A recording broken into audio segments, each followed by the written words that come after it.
Сәлем, егер менің каналым саған ұнаса, міндетті түрде достарыңмен бөлісіп, лайк, комментарий қалдыруды ұмытпа. Бүгін 9 сыныптың фосфор тақырыбына арналған біліміңді тексер тапсырмаларын орындайтын боламыз. Бірінші сұрақ: фосфорға қандай тотығу дәрежелері тән?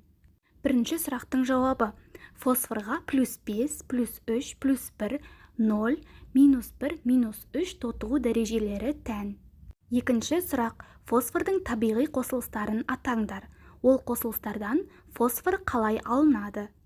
Екінші сұрақтың жауабы: фосфор апатиттен немесе фосфориттен алынады. Соңғысын, яғни фосфоритті, көмір және құммен араластырып, электр пешінде 1500 градусқа дейін қыздырады. Түзілген фосфор буы су астында сұйылады және кристалдық тордың түйіндерінде P4 молекуласы болатын ақ фосфор түзіледі.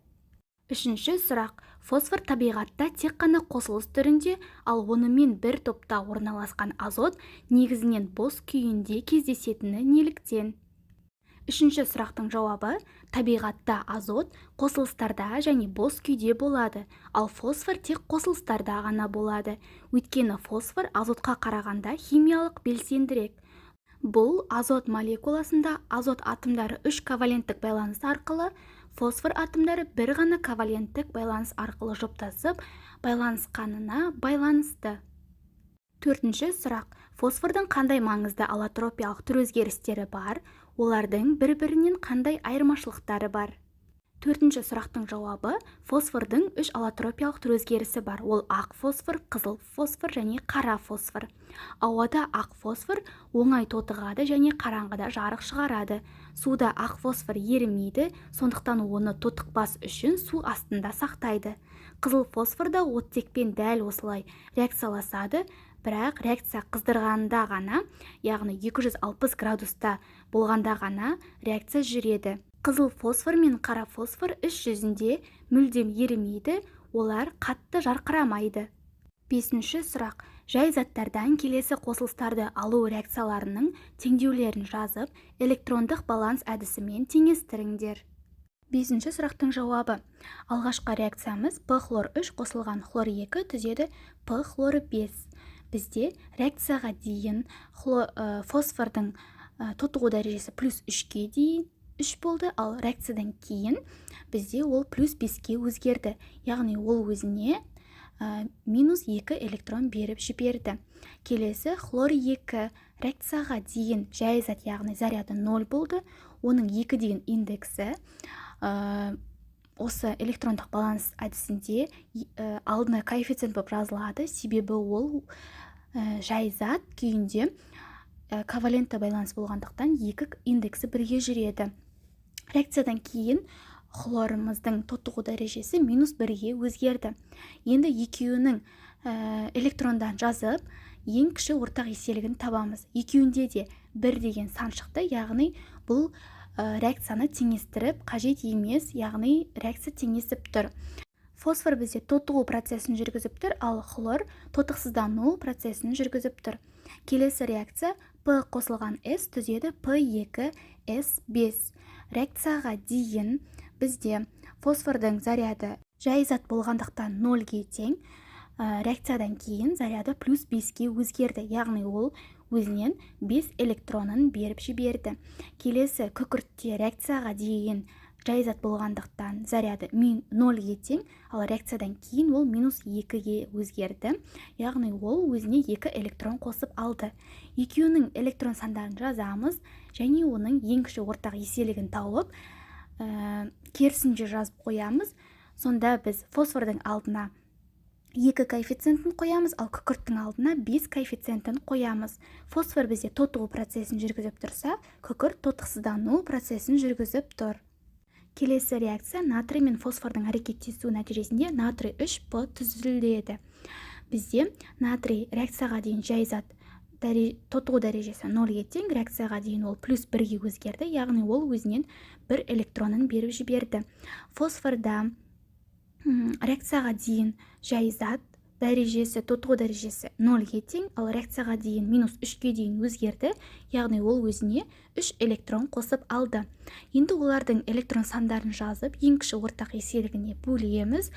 сол кезде натрийдің алдына 3 коэффициентін қоюымыз қажет, ал фосфордың алдына ешқандай жаңағы коэффициент қоймаймыз. Сонда бізде натрий бізде тотығу процесін жүргізіп тұрса, фосфор тотықсыздану процесін жүргізіп тұр. Келесі, магний мен фосфордың әрекеттесуі нәтижесінде магний 3P2 түзілді. Магний реакцияға дейін жай зат, тотығу дәрежесі 0-ге тең, реакциядан кейін плюс 2-ге дейін өзгерді, яғни ол өзінен 2 электрон беріп жіберді. Фосфорда да реакцияға дейін жай зат, тотығу дәрежесі 0-ге тең, реакциядан кейін минус 3-ке өзгерді, яғни ол өзіне 3 электронын қосып алды. Олардың электрон сандарын жазып, ең кіші ортақ еселігін тауып, бір-біріне бөлеміз. Нәтижесінде магнийдің алдына 3 коэффициентін, фосфордың алдына 2 коэффициентін қоямыз. Магний бізде тотығу процесін жүргізіп тұрса, фосфор тотықсыздану процесін жүргізіп тұр. 6-шы сұрақ. Кеміргіштерге қарсы у ретінде қолданылатын мырыш және алюминий фосфиттерін алудың тотығу-тотықсыздану реакциясын жазыңдар. Бұл қосылыстардағы химиялық байланыстың түрін анықтаңдар. 6-шы сұрақтың жауабы. Ең алғашқы реакция алюминий мен фосфордың әрекеттесуі нәтижесінде алюминий фосфиді түзілді. Алюминий реакцияға дейін жай зат дәрежесі, тотығу дәрежесі 0-ге тең, реакциядан кейін плюс 3-ке өзгерді, яғни ол өзінен 3 электронын беріп жіберді. Фосфор реакцияға дейін жай зат заряды 0, реакциядан кейін минус 3 заряды болды, ол өзіне 3 электронын қосып алды. Енді олардың электрон сандарын жазып, ең кіші ортақ еселігін тапқан кезде бізде бір шықты екеуінде де, яғни оны жаңағы теңестіріп қажет емес. Бізде алюминий тотығу процесін жүргізіп тұрса, ал фосфор тотықсыздану процесін жүргізіп тұр. Келесі, мырыш пен фосфордың әрекеттесуі нәтижесінде мырыш фосфиді түзілді, яғни цинк 3P2 түзілді. Бізде мырыш реакцияға дейін заряды 0-ге тең болса, реакциядан кейін плюс 2-ге өзгерді, яғни ол өзінен 2 электронын беріп жіберді. Ал фосфор реакцияға дейін заряды 0 болса, реакциядан кейін минус 3-ге дейін өзгерді, яғни ол өзіне 3 электронын қосып алды. Олардың электрон сандарын сызықшаның жанына жазып, ең кіші ортақ еселіктерін табамыз. Сонда цинктің алдына 3 коэффициентін қоямыз, ал фосфордың алдына 2 коэффициентін қоямыз. Бізде мырыш тотығу процесін жүргізіп тұр, ал фосфор тотықсыздану процесін жүргізіп тұр. 7-ші сұрақ. Фосфорды қолданудың негізгі өндірістік салаларын атаңдар. 7-ші сұрақтың жауабы. Фосфорды металлургияда, ауыл шаруашылығында өсімдіктер зиянкестерімен күресу үшін, минералды тыңайтқыштар жасауға, дәрі-дәрмектер алуға, оқ-дәрі жасау үшін, органикалық синтез және сіріңке өндірісі, жуғыш заттар өндіру үшін қолданады. Бірінші есеп. Массасы 72 грамм эквивалентті металл фосформен әрекеттескенде 134 грамм металл фосфиді түзілді. Реакцияға қатысқан металды анықтаңдар. Бірінші есептің берілген жазып қойдық. Енді химиялық реакция теңдеуін жазамыз. Металл қосылған фосфор түзеді металл 3P2. Реакцияны теңестіру үшін металдың алдына 3 қоямыз, фосфордың алдына 2 коэффициентін қоямыз. Бізде есептің берілгенде металл 3P2-нің массасы 134 грамм деген, ал металдың массасы бізде 72 грамм деген. Бізде металдың молярлы массасы белгісіз, оны 3х деп жазамыз, және фосфордың молярлы массасы 2 деген коэффициентке көбейтіледі, яғни 2 көбейтілген 31. Осы жерден фосфордың массасын тауып ала аламыз.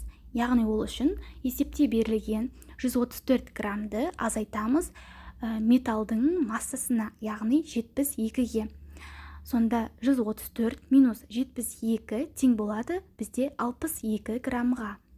Бұл бізде фосфордың реакцияға қатысқан массасы.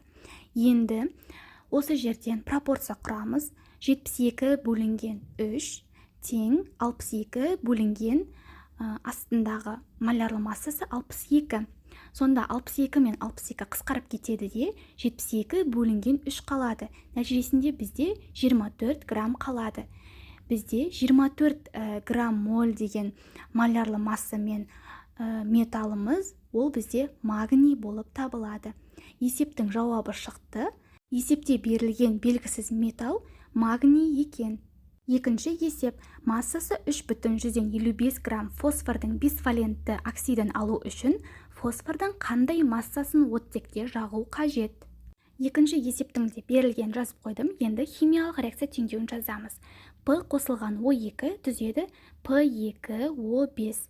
Реакцияны теңестіру үшін оттектің алдына 5 қоямыз, фосфордың алдына 4 және P2O5-тің алдына 2 коэффициентін қоямыз. Есептің берілгенде P2O5 бізде 3,55 граммға тең. Ал оның молярлы массасы 2 деген коэффициентіне көбейтіліп 248 граммға тең болады. Бізге фосфордың массасын табу қажет, ол X грамм, ал оның молярлы массасы 4 коэффициентіне көбейтіліп 124 граммға тең болады. Осы жерден X-ті пропорция құру арқылы таба аламыз, яғни 124 граммды 3,55 граммға көбейтіп 248 граммға бөлеміз. Нәтижесінде бізде 1,55 грамм шығады. Есептің жауабы шықты. Фосфордың массасы 1,55 граммға тең. Осымен біздің біліміңді тексер тапсырмалары аяқталды. Видеоны соңына дейін көргеніңе рахмет. Ұнаса міндетті түрде тіркеліп, достарыңмен бөлісіп, лайк, комментарий қалдыруды ұмытпа.